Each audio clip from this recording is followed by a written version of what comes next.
Hey there guys, welcome back to my channel. Hope you all are doing fine, great and dandy today.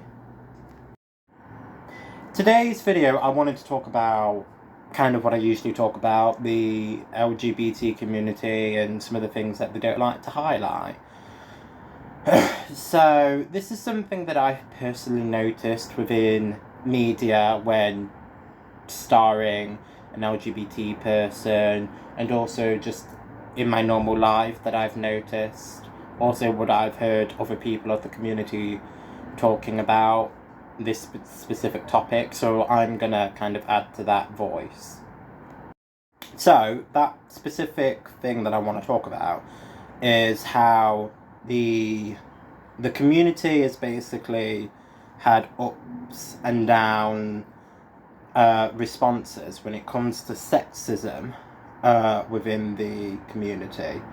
So I would say for the past, on average, like 40-ish years, it's been sexist towards the lesbians, so the gay women of the community. But then before that, it was reversed. It wasn't really sexist, it was more homophobic, but also sexism towards the gay males, and I'm going to explain why.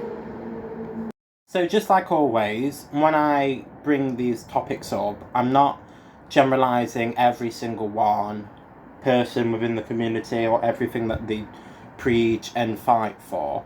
I'm just saying there's been proof within the community and just in life that there's definitely been an overall sexist theme towards how they show equality and how they preach all this kind of stuff, both in the past and in the present. So obviously not everyone in the community is like this. I would say the majority of people are very egalitarian, sees men and women equal, but the community itself has definitely had a history of sexism. So in the past, like, there's always, for the most part, been a LGBTQ movement, clubs, community kind of thing. Even in, like, the early 19th century, it just wasn't that popular, or there wasn't as many meeting places. But there's always, throughout history, been a thing and a movement about the community.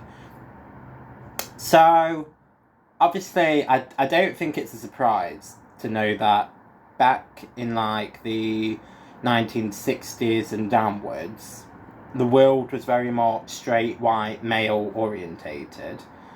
And there was no protections or no movements to basically protect anyone. And you just weren't really seen, you had to hide.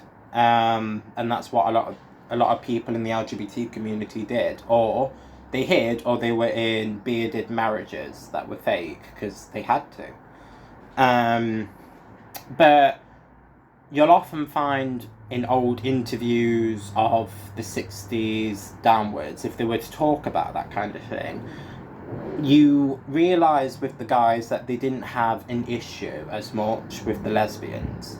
They'd be like, oh, I don't have as much, issues with them, it's just the gay males, because they're like pedophiles and whatnot. And it's still, and even though they said that, they also, naturally, because they're straight men, they think that two women together are hot. So they'd be like, oh yeah, make out, and then we'll listen to you, kind of thing. So there was always this thing where back then lesbians were heard but gay men weren't. So naturally, gay men, from what I've seen on documentaries and just what I can gather from just my rational thinking, really, is that naturally gay men started to, not all of them, probably a good half of them were like, well, first no one was talking to us, at least they're talking to the lesbians, so they can get the movement going and going and going. But then there was the other half that was more resentful, that was a bit like, oh, that's so typical of, like, the guys only to listen to the lesbians, and now the lesbians are getting politicised and listened to when we're not. Plus, you know, back then and still now, gay men, the typical stereotypical gay men and gay women are very different. Lesbians are more homey, they want to grow a family, they would prefer to stay at home if they could, and the typical gay guy is the opposite, they want to party. So they don't have that in common. So they thought each other were weird to begin with. So that was a thing, kind of, I would say, maybe not even 60s, I'd probably say 70s, because the movement proper got more voice in bad ways and in good ways in the 70s, I'd say. But definitely at least in the 60s, downwards, there was definitely a bias with lesbians compared to gay men, where now, overall, it's pretty much flipped. Lesbians complain today, that I've heard and that I've spoke to, or that I've just watched on YouTube, that they complain that their voices aren't really heard within the community, because when anyone wants to talk about issues, from talking to like the straight perspective, they always want to listen to the guys, because we are more kind of like sexualized in a way from straight girls and even other gay guys. And, you know, very much how like lesbians was like 20 years ago, you know, from straight men thinking that they're hot. Basically the same is going with the gay guys, and because we're seen as the sexy ones now and the ones that are popular, we will get more recognition than the lesbians, which I personally have never got, because we're all a part of the community and everyone is a part of the community, so everyone should have a voice. I am a person who loves everyone that basically isn't a dick. That's literally how I live my life, whether you're gay, straight, lesbian, bisexual, trans, not trans. I literally, like, it doesn't matter to me. Like, at the same time, I don't go to be friends with said person to feel inclusive. I literally, if we get on and if you're a nice person, then I'll be friends with you no matter who you are. And I think that's the best way to be in life. And we need more people like that, and we need equal recognition on both sides, in my head. Another thing of today that's really popular, that shows a sexism within the trans modern kind of woke community, is the whole thing of like asking people what is a woman. And obviously a lot of people who claim to be trans women complain and saying this is transphobic, but if you think about it, I've never seen anyone online, and trust me, I watch quite a bit of trans stuff because it's kind of what my channel is about, and also I'm just interested.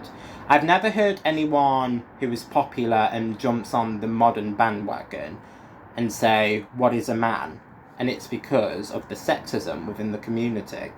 Because we've always had this thing against queer women, now it's floated on to the trans community. But instead of the women, it's the men. It's because men are seen as like the better ones, we're the strong ones, and we can do things better than women, where I don't believe that. I believe we're all human and we're all equal now in 2022. So a lot of them people, most people that espouse and go on the bandwagon, I think just do it to be inclusive, so they don't really think about the repercussions. But the ones that know what they're doing 100% know about the repercussions, and they know that they're sexist. So I think I've mentioned all I need to talk about, really. I feel like I went more to the point in this video, where normally in my other videos I just ramble, and that's kind of where I want to leave it today. I feel like this is an important message. Obviously, I am a guy who is gay, so I don't have the lesbian experience. But I generally want people in the community to feel equal, because there's always been this advantage in one way or another in history, and I just think it's better if we all had an equal say within the community and had an equal advantage, and to not let trans voices overshadow lesbians' voices, because that is what's happening today. So I think that's all I want to say in this video. Alright guys, I hope you liked this video. If you did, give it a like and subscribe down below. I'll link my Twitters down below, like I do always on my other YouTube channel, where I review music and state the favourites that I like and then suggest them to people who would like it. So, hope you have a great day and I love you.